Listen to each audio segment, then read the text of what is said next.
By my soul, you almost had me, my little blue assassin. But that'll be the one and only chance you get. I assure you of that. I could now summon the blade at will, regardless of my strength. But once summoned, the blade's ravenous appetite could not be contained. It devoured the souls of its victims, and if I allowed it to become over-aroused, the Reaver would now turn its hunger on me. Raziel uses the word aroused a lot. Also, we've just lost all of our health. Well, we'll get it back, but holy shit. So what I was saying about the ring menu, we can now access the Soul Reaver from the menu, but what is the point when we can just double tap the feed button to do it? Why'd he drop the cool-ass weapon? I actually don't know. Reasons. But, yeah, we can summon it whenever now, and our health will still deteriorate for some reason. So, we no longer have the perk of, like, max health when the Soul Reaver is out. And you see that green bar? That happens whenever you use the Reaver. It'll also, like, if you kill an enemy with it... Actually, I'm getting ahead of myself. Okay. Whenever you use the Reaver, that fills up. When you kill an enemy with the Reaver, you will not get the soul. It will automatically go into the Reaver, which will cause that bar to fill up more. If it forms a ring all the way around the health bar, the Reaver will start draining your health, and it can kill you. So yeah, to compensate though, the Reaver is now overpowered as shit. It's great. So, yeah. So this was the legendary Janos Ordrin, reputed to have been the most ancient and diabolical vampire to have ever existed. Risk versus reward. According to folklore, he lived high in the cliffs of Nosgoth's northern mountains and preyed mercilessly on the defenseless villagers below. His reign of terror ended when the Sarafan finally hunted him down and tore his throbbing heart from his still-living body. This relic came to be known as the Heart of Darkness, and was supposedly imbued with the power to restore vampiric unlife. The Sarafan therefore guarded it carefully, lest the heart fall into the hands of their enemies. But I wondered, could Janos Ordrin truly have been as monstrous as depicted here? Or was this merely artistic license by the Sarafan, who sought to lionize themselves by demonizing their darkest enemy? Yeah, this is important. Janos Ordrin, important character. I don't think he was in Blood Omen, or at least I can't recall, but keep him in mind. You know, this game does a really good job of summarizing a lot of the stuff that happened in Blood Omen and Soul Reaver 1. The thing about William the Just that was in here, about Cain fighting him, that was in Blood Omen. That is a boss fight. I don't need to play the clip for that. But suffice to say... Actually, no, that comes up later. I don't need to explain it. But basically, that William the Just was a boss fight in Soul Reaver 1. Not Soul Reaver 1, Blood Omen. I'm an idiot. He says aroused a lot. I swear I'm trying not to think of Farkas, but totally not my fault. No, think of Farkas all you want, dude.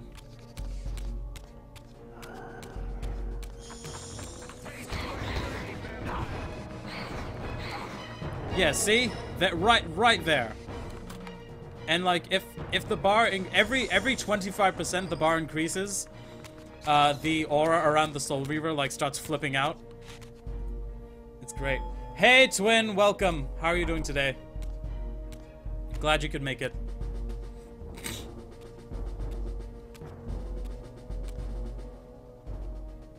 Strange how my history came full circle. This chapel, I realized, was a memorial to my former Sarafan brethren and myself. All of us martyred here. And then so cruelly profaned by Cain when he imposed his gift on our noble corpses.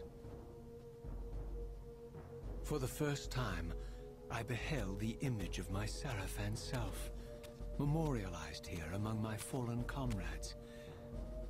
It tortured me to see how noble and pure I had been. What a vile phantasm I had become. And a profound sense of injury of loss and betrayal welled up in me, so overwhelming I could barely contain it. All I wanted at this moment was to find Cain and destroy him. Oh. This, I guess. Ow! Ow, okay, I should actually kill one of them with not the Soul Reaver. See, every like 25% that the bar fills up, the aura like fucks up. The aura like gets more freaky. I will read your comment as soon as I've killed this bitch, Twin.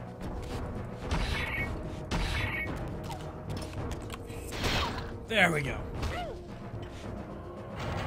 This game brings back so many rage quit memories. Ah, the good old days. True, but the game is still awesome. Okay, I'm gonna take this with me. So, why is he purple? Because his flesh was all burnt away. Also, where did I come from? So yeah, that's us. For some reason, we get a statue and all our brothers just get paintings. I like the paintings better. I'd rather have one of those than a statue. Also, for you guys who weren't here, these guys were raised as vampires along with us.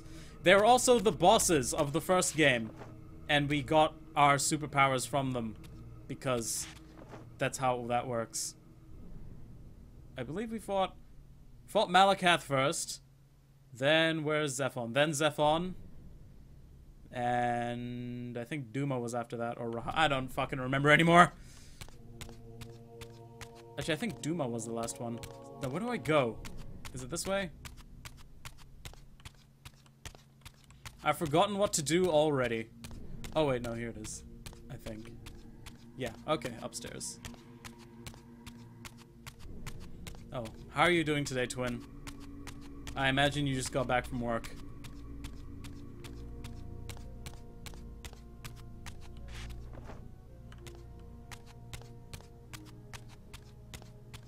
Also, he's not purple, he's blue. Dabba dee, dabba die.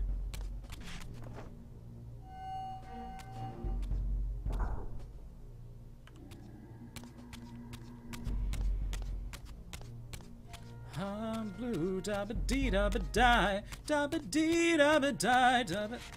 Duma kind of sounds like the Princes of Hell. Oh, let me Google the Hell Prince hierarchy. Okay.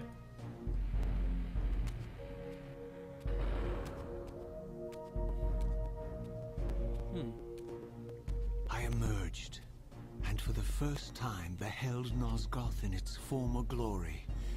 The land overflowed with abundant life and vitality, and I knew with certainty then that the world I had left behind was nothing more than the corpse of Nosgoth, a lifeless husk bled dry by the corruption of Cain's parasitic empire. This was the fragile world Cain sacrificed to preserve his own petty life and ambition, heedless of the profound cost. The sight only deepened my resolve. I sensed that the pillars lay to the northwest, and if Cain truly waited to confront me there, I would not disappoint him. You have, lol, you're tired as balls, but you want to watch the stream. Aw, thanks, Twin. I'm glad you always show up. You're the best. I love you. It's pixelated glory. Yeah, so this is if you were here for Soul Reaver 1, whoops. I don't remember how to swim. If you remember Soul Reaver 1, the entire landscape was just like hell. And like rotted and decaying and everything. So this is pre-Blood Omen. Like this is before Blood Omen. As I passed this arcane landmark, a wisp of the Reaver's energy was drawn into the ring, illuminating it. This created a beacon of sorts in the spirit world. If ever I found myself depleted in the spectral realm, and my soul tossed on the ethereal winds, these beacons would draw me back to safety and restore me. They're checkpoints! Yeah, if you die in the spirit world, then you get called back here because checkpoints. That water, though. I mean, I'm sure this looked great for its time, 2001. Or not 2001, because this was on the PS2. When did the PS2 come out? 2002? So I'm sure this was great for its time. This is a thing I can't use yet. Also, why is the Soul Reaver out?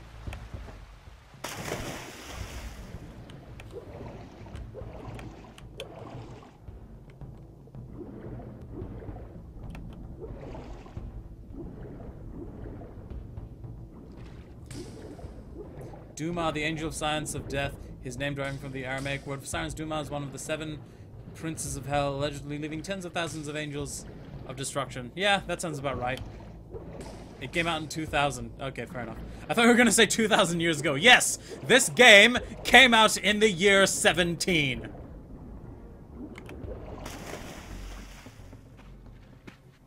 These ancient obelisks were mysteriously attuned to my spiritual essence.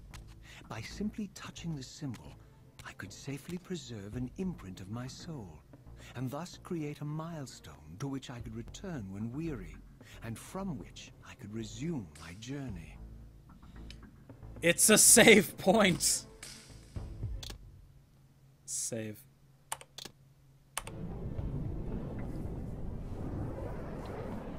Fuck, we are old as dirt. We are. Jesus Christ. Yeah, I was 5 when this game came out. Wait, are you sure it came out in 2000? I'm pretty sure the PS2 came out after that. Oh, well, whatever. But I had only just escaped the Stronghold. I sensed that in time my journey would return me full circle to this place. Infiltrating the fortress, however, would be no small feat. The balcony that had provided my escape was now well beyond my reach, leaving this massive gateway as the only means of entry. The gates were sealed, but like the time-streaming chamber I had seen earlier, their operation was undoubtedly linked to that odd crystal mounted above the entrance. Yes, all the good memories. So many good memories. Yeah, the game's very hand-holdy with like, yeah, you're gonna come back here at some point. Come on, then.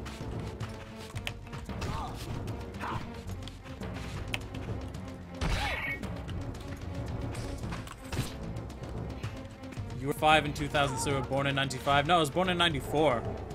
Sorry, I was 6 in 2000. I'm a moron.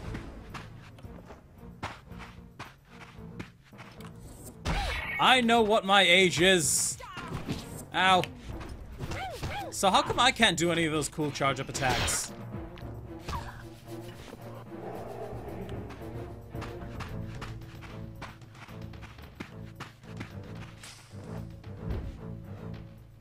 Ow.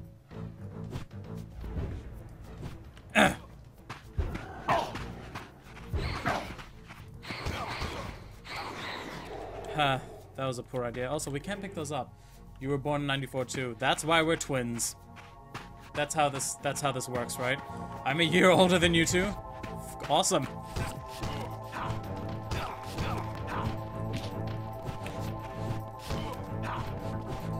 The eldest here. Shit. That's fine. Whoa.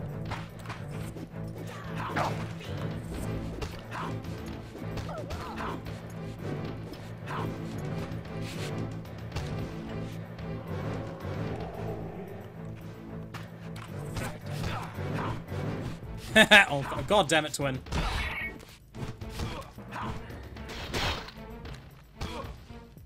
You were born... Yeah. Oh, yeah. Kathleen's the oldest here, technically. Sorry, I completely forgot to mention that. Oh god, thank Turn is among us. Oh, thank god Turn is among us. Yep.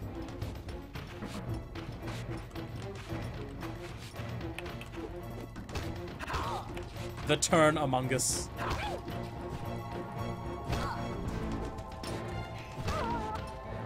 Kathleen is best older sister. 10 out of 10. Do you catch yourself saying young punks get off my lawn? Wow, twin. I feel young again, Farkas still take me. God damn it!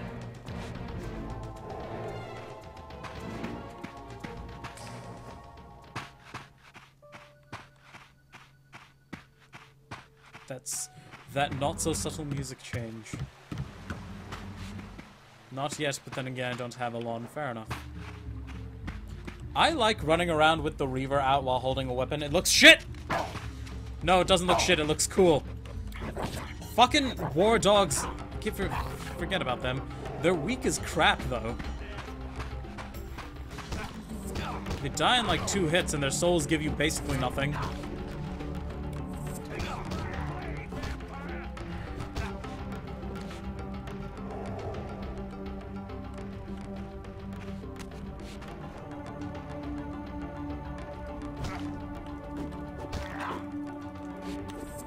That is not what I meant to do at all. I wanted to get the Reaver out and kill him with it, but I forgot that I already had it out, because I'm a moron!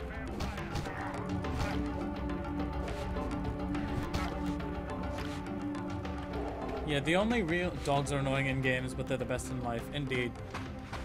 Yeah, there's really not much incentive to use the Reaver unless you're, like, really low on health.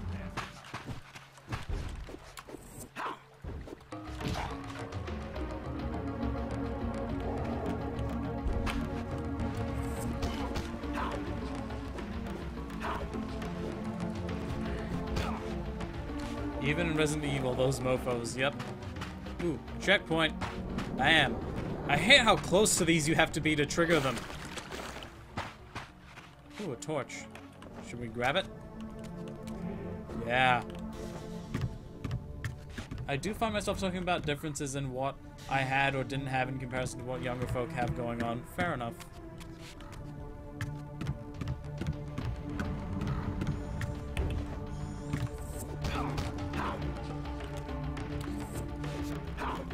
I like how my torch makes them bleed. Yeah, 2-year-olds get iPhones now. These Yep. vampires had nothing in common with the deranged jackals I left behind in Kane's derelict empire.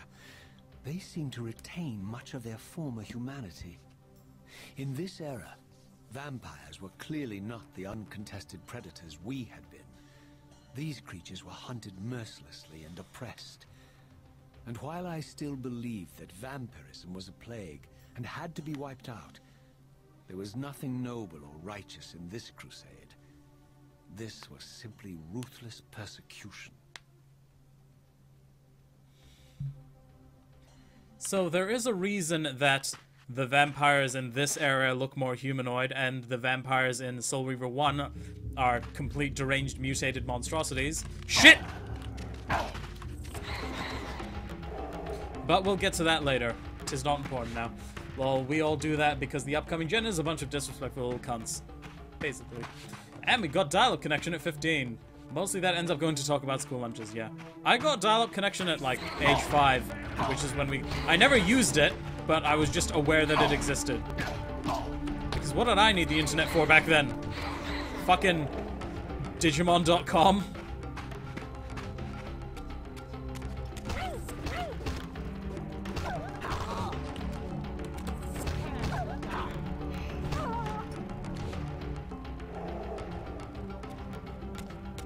Okay, now coming up is one of the best cutscenes in this entire game.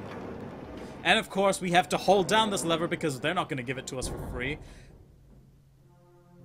I love the fact that we all lose our minds no matter our age when the internet goes down. Well, yeah! You should have seen me when the fucking internet went out before the stream started.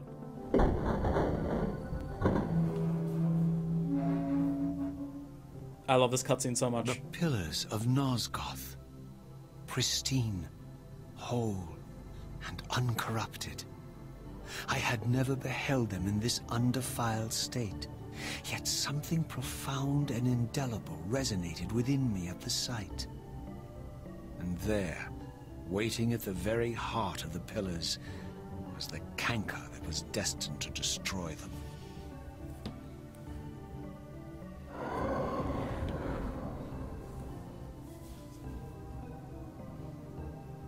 I know you're there, Raziel. Mobius led me to you, Kane, though I might have guessed you'd meet me here. And if Mobius told you I was hidden on the underside of hell, would you throw yourself into oblivion to pursue me? Mobius trawls for the ignorant and unwary, hauling his gasping prey from the streams of their destinies. Stay out of his net, Raziel. Spare me your elaborate metaphors, Kane. I have pursued you here for one purpose. You will pay for your betrayal, and balance will thus be restored to Nosgoth. And whose will is satisfied then? The will of Raziel or Mobius? Would I be better manipulated by you, Cain? Now, turn and face me. The chase is over.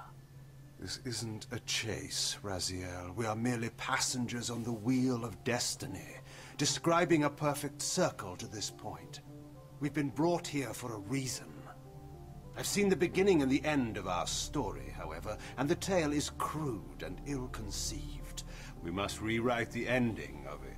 You and I. Face me, Cain.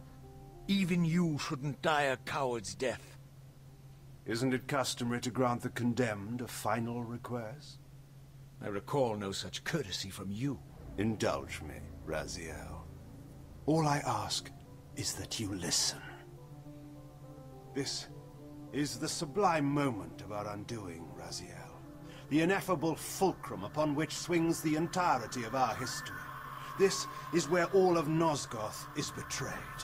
In this instant, Ariel, the Balance Guardian, is murdered by dark forces bent on overthrowing the Pillars.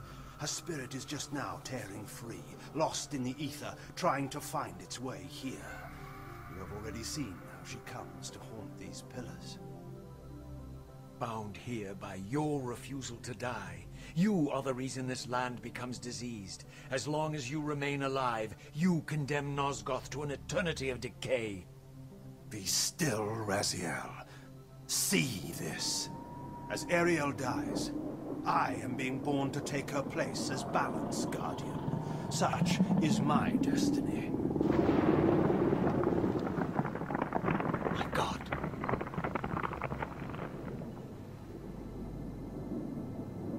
At the moment of my first cry, Ariel's beloved, the Guardian Nupraptor, finds her corpse.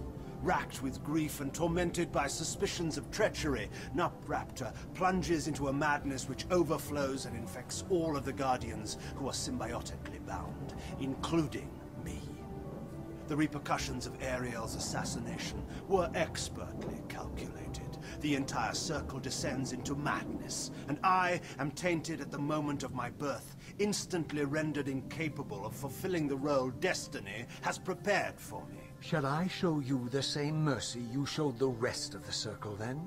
You blithely murdered them to restore their pillars, yet your hand faltered when it came to the final sacrifice. What makes you exempt, Cain? You're merely the last man standing. Why condemn me for simply carrying out what you hadn't the courage to do yourself? Let's drop the moral posturing, shall we? We both know there's no altruism in this pursuit. Your reckless indignation led you here. I counted on it. There's no shame in it, Raziel. Revenge is motivation enough. At least it's honest. Hate me, but do it honestly. 30 years hence, I am presented with a dilemma. Let's call it a two-sided coin. If the coin falls one way, I sacrifice myself and thus restore the Pillars. But as the last surviving vampire in Nosgoth, this would mean the annihilation of our species. Mobius made sure of that. If the coin lands on the reverse, I refuse the sacrifice and thus doom the Pillars to an eternity of collapse. Either way, the game is rigged. We agree, then, that the pillars are crucial and must be restored. Yes, Raziel. And that's why we've come full circle to this place. So after all this, you make my case for me. To end this stalemate, you must die so that new Guardians can be born. Pillars don't belong to them, Raziel. They belong to us. Your arrogance is boundless, Cain. There's a third option. A monumental secret, hidden in your very presence here. But it's a secret you have to discover for yourself. Unearth your destiny, Raziel. It's all laid out for you here. You said it yourself, Cain. There are only two sides to your coin. Apparently so. But suppose you throw a coin enough times. Suppose one day it lands on its edge.